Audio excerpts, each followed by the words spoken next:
युवा शक्ती न्यूज। बस स्थानकावरील महिलांच्या मूलभूत सुविधांसाठी श्रीमती भाग्यश्री कल्याणकर यांचं जिल्हाधिकारी कार्यालयासमोर आमरण उपोषण, तरी पण पक्षाचं व प्रशासनाचं या बाबीकडे जाणीवपूर्वक दुर्लक्ष।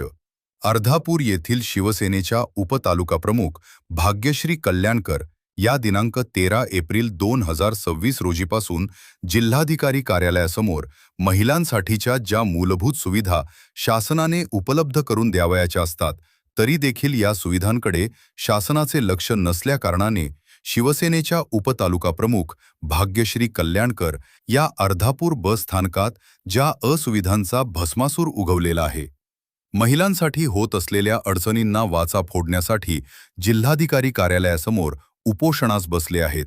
त्यांच्या मागण्या ह्या समोरील आहेत। अर्धापूर बस स्थानकामध्ये महिलांसाठी सुलभ शौचालयाची व्यवस्था, तसेच ज्या स्तनदा माता असतात त्यांच्यासाठी हिरकणी कक्ष उभारणे व अर्धापूर बस स्थानकासमोरून होत असलेली अवैध बस वाहतूक थांबवणे या गंभीर विषयांना घेऊन ते जिल्हाधिकारी कार्यालयासमोर आमरण उपोषण करत आहेत। तरी त्यांच्या उपोषणास पक्षाकडून कसलाच पाठिंबा होताना दिसत नाही।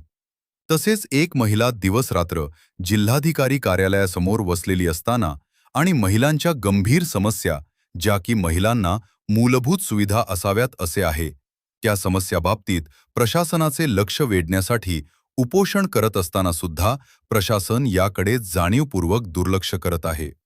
महिलांच्या या मूलभूत सुविधा शासनाने तात्काळ उपलब्ध करून द्यावेत, ही मागणी भाग्यश्री कल्याणकर यांनी लावून धरली आहे। त्यांच्या या उपोषणाला शिवसेनेचे नांदेड जिल्ह्याचे पदाधिकारी, आमदार, खासदार किती गांभीर्याने घेतात व लक्ष देतात हे आता पाहावे लागणार आहे। अद्यापपर्यंत शिवसेनेचा एकही पदाधिकारी किंवा कोणताही आमदार, खासदार यांच्याकडे विचारपूस करण्यासाठी आला नाही। जनतेची व शिवसेनेच्या उपतालुकाप्रमुख अर्धापूर यांची मागणी शासनाने तात्काळ मंजूर करावी, अशी जनतेतून व महिला वर्गातून इच्छा व्यक्त केली जात आहे।